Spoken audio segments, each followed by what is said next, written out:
I'm Teresa Carraggio, and this is Third Paradigm.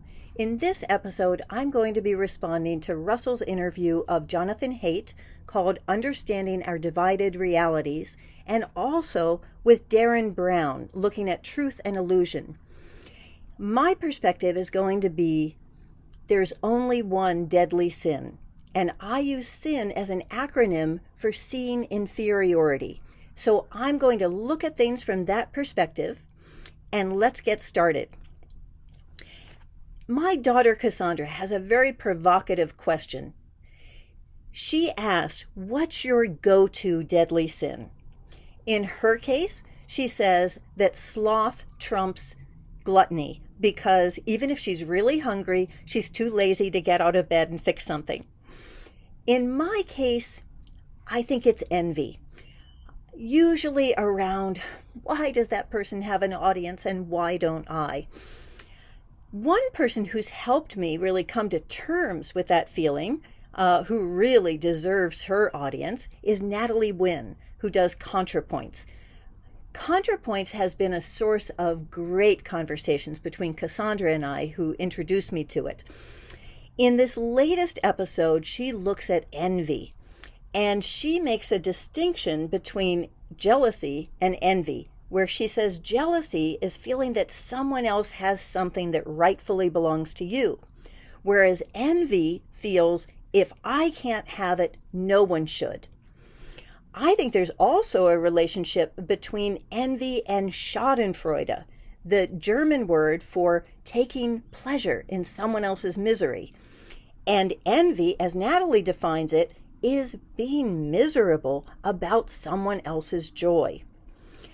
I think that both of those were at work during our year of COVID, that there was a sense that suffering was a zero-sum game, and that if you were not doing your share of suffering, you were inflicting more suffering on others, and that if one person couldn't be happy, no one should. So I want to look at how envy plays in to what Natalie looks at as the evil eye. She goes back into medieval times and looks at witch hunting and their relationship to envy and the sense that someone had turned the evil eye onto you, and how looking at the evil eye being turned on you was meaning that you were going to turn it on someone else. Another symbol for warding off the evil eye is the hamsa, and this is what is on my shirt. It's the eye inside of the two-thumbed hand, and it joins perception with action. All 5 major religions claim this: Judaism, Christianity, Islam, Buddhism, and Hinduism, even though archaeology shows that it predates all of them. So what it looks at when it's in the upright form in particular is that it wards off not just negativity coming from others to you, but also negativity within yourself and negativity from yourself towards others. I want to look at that in terms of the perspective that I feel like I share with Russell. And so there are 5 different points that I look at that are these outlier opinions that have given me really the impetus to do this YouTube channel, because I think it's very hard to find someone who agrees with even one of those. So I've been very excited to find Russell agreeing, I think, with all 5. So those perspectives are: 1, a belief that all people are equally good.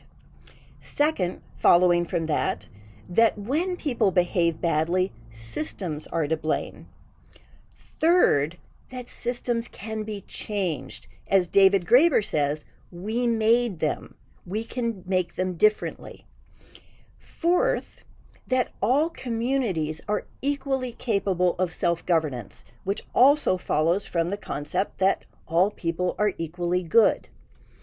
And then the 5th, I would say, as entertaining the possibility that we are one mind, that minds are joined and that the world of perception is something that starts in the mind. So looking at this left-right debate that Darren and Jonathan talk about, from that perspective of those 5 points, where does that lead us? There's a study that Darren quotes that comes from Jonathan's book, The Righteous Mind. And in it, they test the different parts of the brain that fire up with different images. And they find that people who have a left ideology will light up parts of their brain when shown images of, say, puppies and kittens. And they term that compassion. And then on the right, they find that parts light up when they show images that invoke fear, things like witch hunts. And so what they're looking at is that these things can also be altered, that if you take someone who has a right ideology and you give them a feeling of invincibility, that they then move towards the left. And if on the left you induce feelings of disgust, that they move towards the right. And so in both cases, these are things that are circumstantial. But my point is that we're assigning words to them that are qualifiers, that are not neutral, and that would be perceived as insults if someone used those towards us. So I think we need to go deeper into what it is that's motivating us. As my daughter Cassandra says, you are the only one that can identify your own deadly sins, your own way, in my words, of seeing inferiority. So what is it from the left that makes us light up with pictures of puppies and kittens? I mean, surely, that also has appeal to people who are on the conservative side.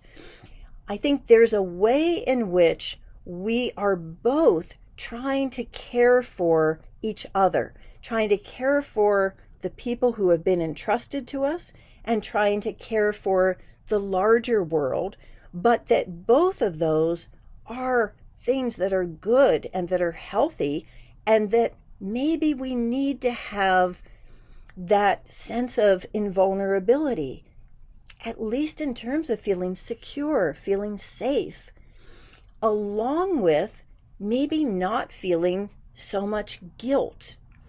So my daughter Veronica says that in her generation, there's many people who have decided that they can't afford to have kids, that it's too much responsibility, that it feels environmentally very selfish, very greedy. And so many are turning away from that as a life choice. And instead, they are putting the energy that they would put towards kids towards pets, that's become where we can project our love. And I don't think anything's wrong with that, but I also don't think there's anything that's particularly more right about that than projecting that onto how can we take care of our own families. And so in both cases, there are real things at work. We're all feeling guilty about what we are not doing, and at the same time, we're feeling fearful for what's being done to us. So we can overcome, I think, both of those only by looking at that third eye in our mind and projecting onto everything the good qualities that we will hope to see in ourselves.